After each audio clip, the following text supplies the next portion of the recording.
رکھیں گے غوث پاک نے، میں بالکل جلدی جاتا ہوں سنیے، 40 سال تک عشاء کے وضو سے فجر پڑھی. کتنے سال تک؟ بولیے کتنے سال تک؟ 40 سال. عشاء کے وضو سے فجر. 25 سال تک عراق کی جنگلوں میں آسمان کا پانی، درخت کے پتے کھا کر عبادت کیا. کتنے سال تک؟ 25 سال تک. 15 سال تک عشاء کے بعد ایک پیر پر کھڑے ہوتے اور فجر سے پہلے تک پورا قرآن پڑھتے ہیں. 15 سال تک روزانہ رات کو ایک قرآن پاک ختم کیا. بات یہی تک نہیں رکتی. جب آپ رات کو عبادت کرنے کے لیے بیٹھتے، اپنے بدن پہ ایک رسی باندھ کر کے، اپنے گھر میں کنڈی لگایا تھا چھت پر، وہ کنڈی پہ رسی باندھ دیتے تھے کہ نیند کی وجہ سے آپ ہلے، وہ رسی کھچے آپ کی نیند کھل جائے.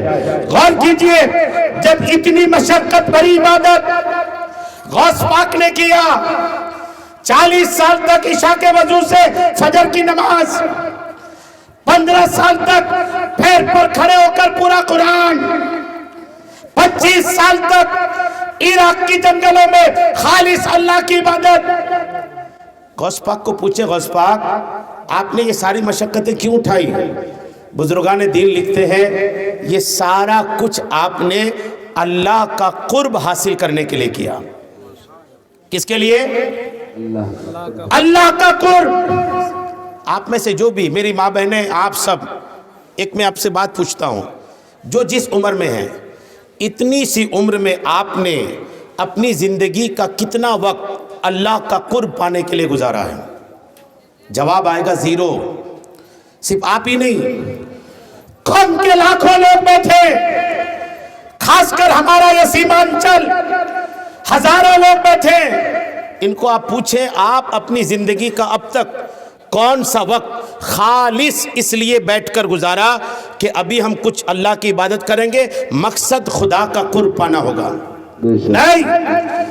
آپ نے اپنی زندگی میں کبھی کوئی ایسا وقت نہیں گزارا.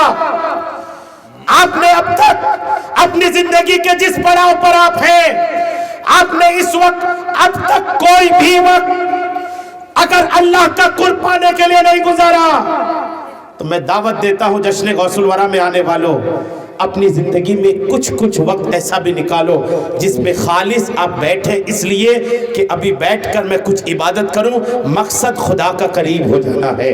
اب یقین کریں اگر آپ اس کے قریب ہوئے تو لوگ بڑا خوش ہوتے ہیں. کوئی دنیاوی شہرت یافتہ آدمی کے پاس اگر کوئی جاتا ہے تو فوراً ایک فوٹو کلک کرتا ہے، فیس بک میں ڈالتا ہے، انسٹاگرام پہ ڈالتا ہے کہ آج تو میں فلاں کے ساتھ بیٹھا تھا، آج تو میں فلاں کے گھر گیا تھا، آج تو میری فلاں کے ساتھ میٹنگ ہوئی. دنیا کی ان شہرت یافتہ لوگوں کے قرب کو اپنے لیے اچھا سمجھنے والوں، اب یقین کرو یہ صحبت آپ کو آخرت میں ہرگز کام نہ آئے گی. اگر آخرت میں کوئی صحبت کام آئے گی، کوئی قرب کام آئے گا، تو الحمدللہ وہ خدا کا قرب کام آئے گا. کس کا قرب کام آئے گا؟